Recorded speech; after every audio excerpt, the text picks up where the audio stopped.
ابو ہریرہ رضی اللہ عنہ سے روایت ہے کہ نبی اکرم صلی اللہ علیہ وسلم نے فرمایا، چھوٹا بڑے کو، چلنے والا بیٹھے ہوئے کو، اور تھوڑے لوگ زیادہ لوگوں کو سلام کریں۔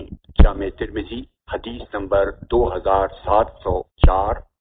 ابو امامہ رضی اللہ عنہ کہتے ہیں کہ پوچھا گیا، اللہ کے رسول، جب دو آدمی آپس میں ملیں تو سلام کرنے میں پہل کون کرے؟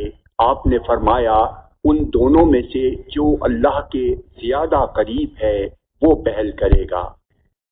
عبداللہ بن عمرو بن عاص رضی اللہ عنہ سے روایت ہے کہ رسول اللہ صلی اللہ علیہ وسلم نے فرمایا، وہ شخص ہم میں سے نہیں ہے جو ہمارے غیروں سے مشابہت اختیار کرے، نہ یہود کی مشابہت کرو نہ نصارہ کی۔ یہودیوں کا سلام انگلیوں کا اشارہ ہے اور نصارہ کا سلام ہتھیلیوں کا اشارہ ہے۔